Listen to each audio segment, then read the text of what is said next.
నిన్ను బిడ్డని కావాలనుకున్నాడు కాబట్టి నిజాన్ని బయట పెట్టాడు, నీ పరువు కాపాడాడు. ఇప్పుడు అన్నయ్య నువ్వు మాత్రమే కాపాడగలవు. ఒక్కసారి నాతో రావదినా. ఇంకొకసారి నీ కుంటి కాలు ఇంట్లో పెట్టావనుకో, ఉన్న కాలు కూడా విరిచేసి వీల్ చైర్లో కూర్చోబెడతా. ఎప్పుడు ఛాన్స్ దొరుకుతుందా, ఏ కేసులో ఇరికిద్దామని ఎదురు చూస్తున్నాడు ఆ రాజేంద్ర. ఏ క్షణంలో ఏం జరుగుతుందో అని టెన్షన్లో పడి నేను చూస్తుంటే మధ్యలో నీ రాయబారాలేంటి? ఎప్పటికీ ఫ్రీ అయ్యి ఇంటికి కూడదు. నేను చెప్పినంత గుర్తుంది కదా, ఎలాగైనా టెండర్ మనకే రావాలి. దారిలో చిన్న ప్రాబ్లం వచ్చింది. టైంకి టెండర్ కూడా వేయలేనేమని భయపడ్డాను సార్. కానీ మీరు చెప్పిన ముహూర్తానికే టెండర్ వేశాను. ఇప్పుడే ఇంజనీర్ గారితో కూడా మాట్లాడాను సార్. ఈ టెండర్ తప్పకుండా మనకే వస్తుందని చెప్తున్నారు. వాట్? టెండర్ నాకు రాలేదా?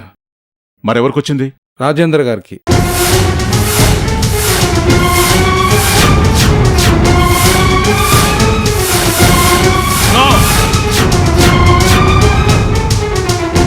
అలా జరగడానికి వీల్లేదు.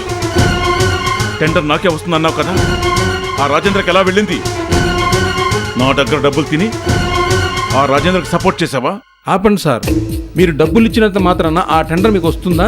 మీరు టెండర్ అప్లికేషన్ వేయలేదు, మీకు టెండర్ ఎలా వస్తుంది?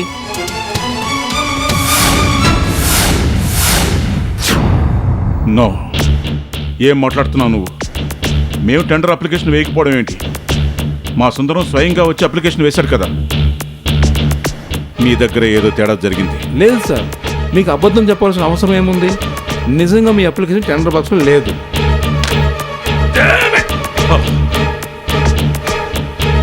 టెండర్ వేసిన మనకి కాంట్రాక్ట్ రాకుండా పోవడం ఏంటి? అసలు టెండరే వేయని రాజేంద్రకి కాంట్రాక్ట్ రావడం ఏంటి? Something wrong. కాంట్రాక్టు రాకపోవటం రావటం గురించి అలా ఉంచితే అసలు ఆ ఇంజనీరు మనం టెండరే వేయలేదంటాడేమిటి సార్? అదేంటి సార్ నా వైపు అలా చూస్తున్నారు? ఏం లేదు, ఆ ఇంజనీర్ చెప్తున్నది నిజమేమో. ఆ టెండర్ బాక్స్లో మన కొటేషన్ లేదేమో. అదేంటి సార్ అలా అంటారు?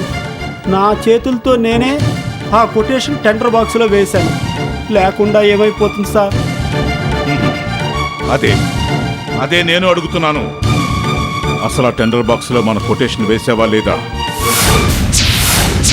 సార్ నన్నే అనుమానిస్తున్నారా?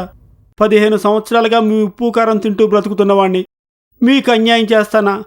నా పిల్లల మీద ప్రమాణం చేసి చెప్తున్నాను, నాకే పాపం తెలియదు సార్.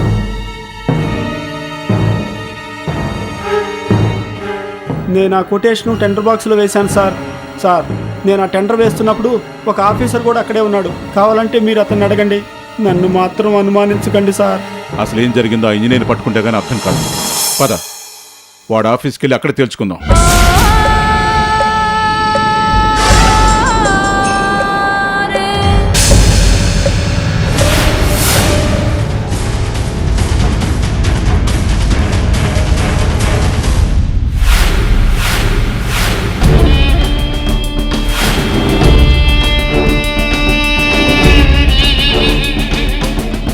రాజేంద్ర,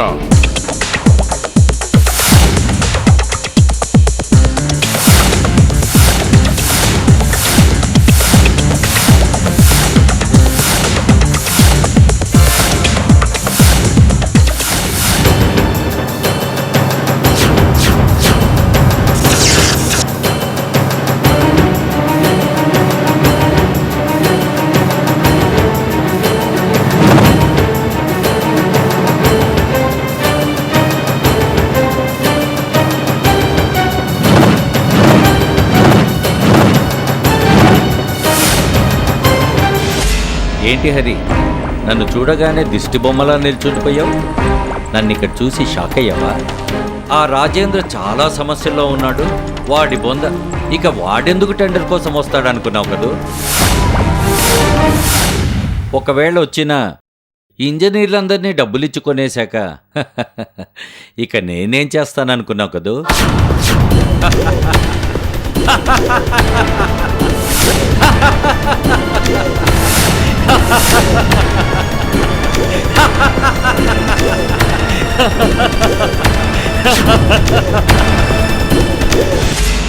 అవును, మీరు టెండరే వేయలేదన్నారు.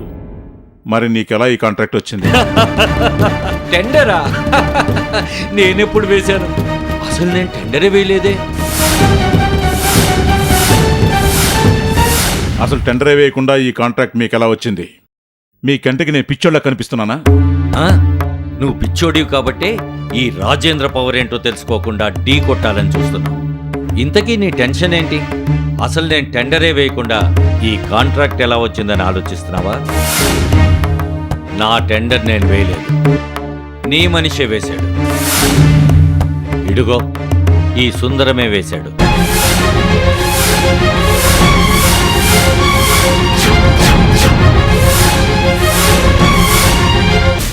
ఆ, అలా చూడకండి సార్. అమ్మ తోడు, నాకే పాపం తెలీదు. నేను మన టెండర్ వేశాను సార్. ఆయన ఏం మాట్లాడుతున్నారో నాకు నిజంగా తెలియదు సార్. మీరు పెద్దవాళ్ళు, మీ గొడవల్లోకి నన్నెందుకు సార్ లాగుతారు? నేనేంటి మీ టెండర్ వేయటం ఏంటి? అసలే పిల్లలు గలవాణ్ణి, నా జీవితంతో ఆడుకోవద్దు. నిజం చెప్పండి సార్.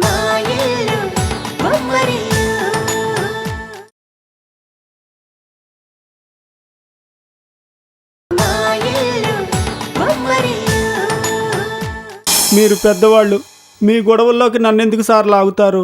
నేనేంటి మీ టెండర్ వేయటం ఏంటి? అసలే పిల్లలు గలవాణ్ణి, నా జీవితంతో ఆడుకోవద్దు. నిజం చెప్పండి సార్. తెలుసుకోవాలని అంత కుతూహలంగా ఉందా? సరే విను.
You cheat.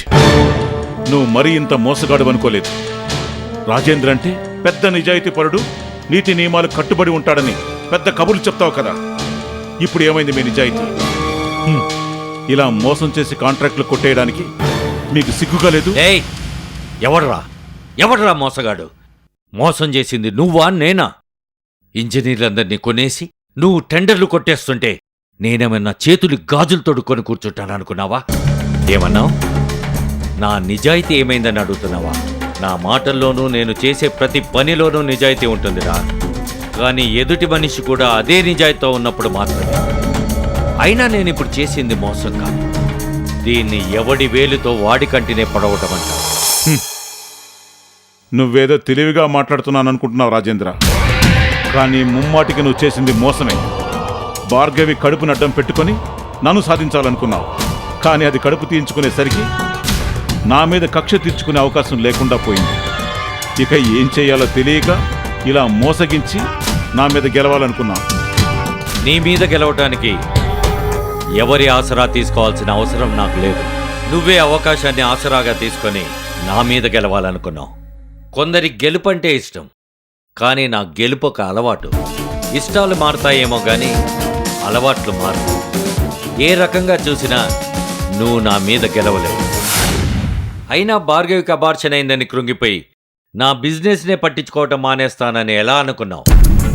గాలివాన కొట్టుకుపోవటానికి నా సామ్రాజ్యం ఏమన్నా పూరి గుడిసె అనుకున్నావా? నీలాంటి 1,00,000 ఫిరంగి గుళ్ళొచ్చి తాకినా చెక్కు చెదరని కంచుకోవటం. ఇంకొక్కసారి నన్ను ఢీ కొట్టాలని చూసావో మాడి మసైపోతావు. జాగ్రత్త.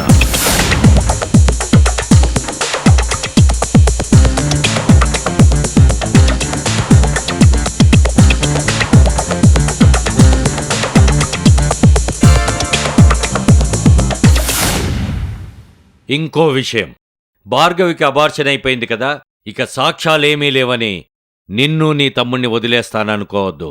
మొదటి భార్యకు విడాకులు ఇవ్వకుండా ఇంకో పెళ్లి చేసుకున్నాడు కదా, ఇదొక్క సాక్ష్యం చాలు మిమ్మల్ని లోపలికి తొయ్యటానికి.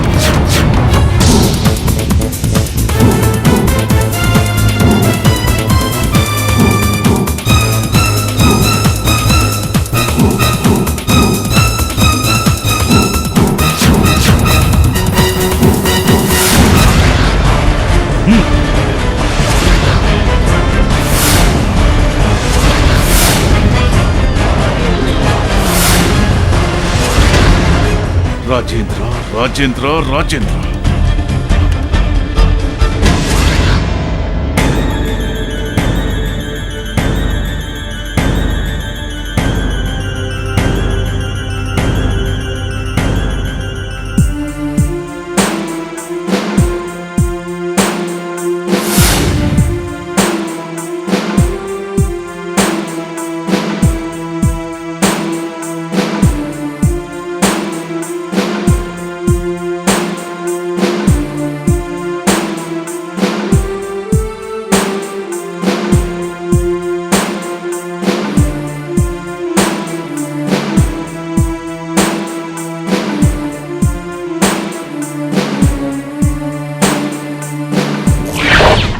కొందరి గెలుపు అంటే ఇష్టం, కానీ నా గెలుపు ఒక అలవాటు. ఇష్టాలు మారుతాయేమో కానీ అలవాట్లు మారవు. ఏ రకంగా చూసినా నువ్వు నా మీద గెలవలేవు. నా సామ్రాజ్యం ఏమన్నా పూరి గుడిసె అనుకున్నావా? నీలాంటి 1,00,000 ఫిరంగి గుళ్ళొచ్చి తాకినా చెక్కు చెదరని కంచుకోట. ఇంకొక్కసారి నన్ను ఢీకొట్టాలని చూశావో మాడి మసైపోతావు. జాగ్రత్త. కాఫీ తీసుకోండి బావగారు.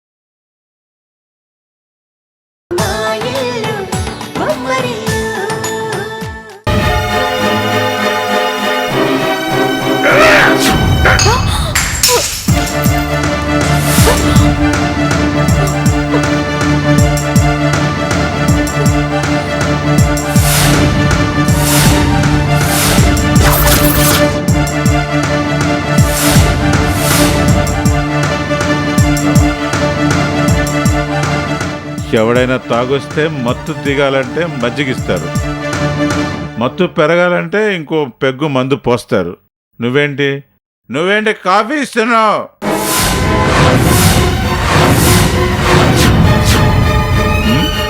అవును, అక్కడ నీ బాబు నన్ను మాయ చేసి టెండర్ కొట్టేస్తే నువ్వేంటి ఇక్కడ నాకు రాజమర్యాదలు చేస్తున్నావు?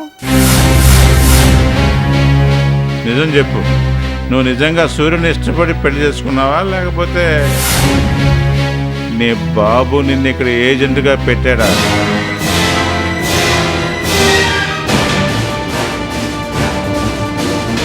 ఏంటి బావగారు, నన్ను అనుమానిస్తున్నారా? నీ బాబు కొట్టిన దెబ్బలకి నిన్ను కాకపోతే పక్కింటి వాళ్ళని అనుమానించమంటావా? అసలు నీ బాబే అంటే నన్ను ఇలా పట్టుకున్నాడు, దెబ్బ కొడదామంటే ఛాన్స్ ఇవ్వడం లేదు కదా, తిరిగి చిత కొట్టేస్తున్నాడు. చివరికి ఏం చేయాలో తెలియని పరిస్థితికి తీసుకొచ్చేసాడు. అసలు ఈరోజు ఈ పరిస్థితికి నేను రావడానికి కారణం నా లైఫ్లో చేసిన ఒకే ఒక తప్పు. నెలకు 10,000 రూపాయల జీతంతో రాజాలా బతికేవాణ్ణి. నీ బాబు పిలిచి జాబ్ ఇస్తాననగానే వెనక ముందు ఆలోచించకుండా పుసుక్కుని జాయిన్ అయిపోయాను.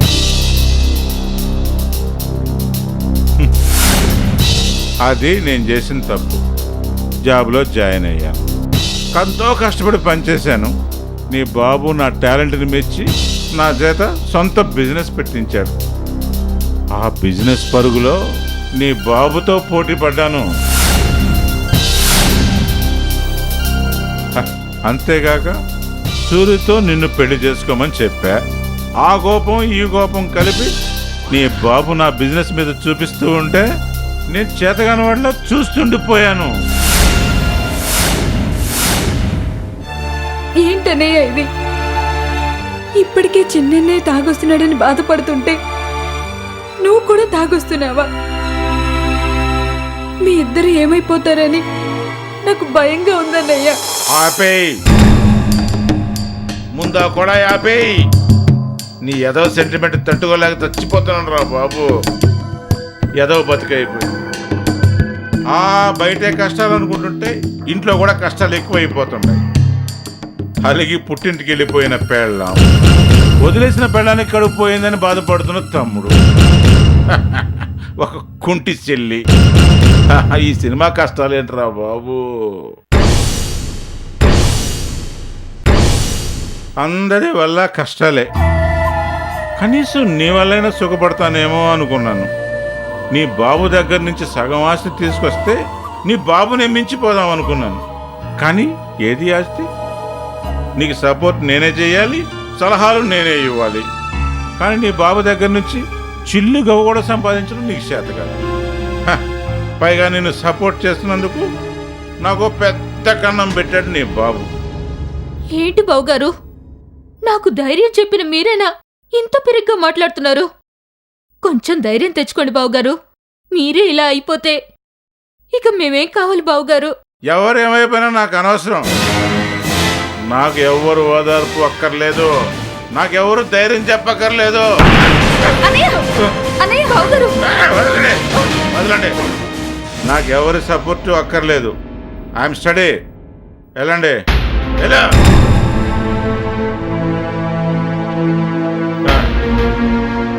నువ్వేంటి, నీకు వేరే చెప్పాలా? వెళ్ళు.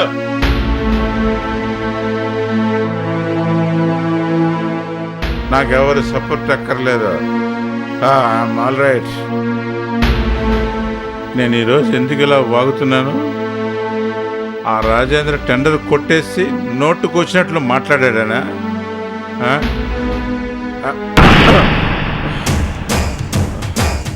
నన్ను దెబ్బ కొట్టిన వాడిని దెబ్బ కొట్టకుండా ఎందుకు ఇలా పిరికి వాడిలా భయపడుతున్నాను? రాజేంద్ర ఏదో ఒకటి చెయ్యాలి. ఎస్, వాడిని దెబ్బకు దెబ్బ కొడితే కానీ నాలో ఈ అవమానపు జ్వాలలు చల్లారు.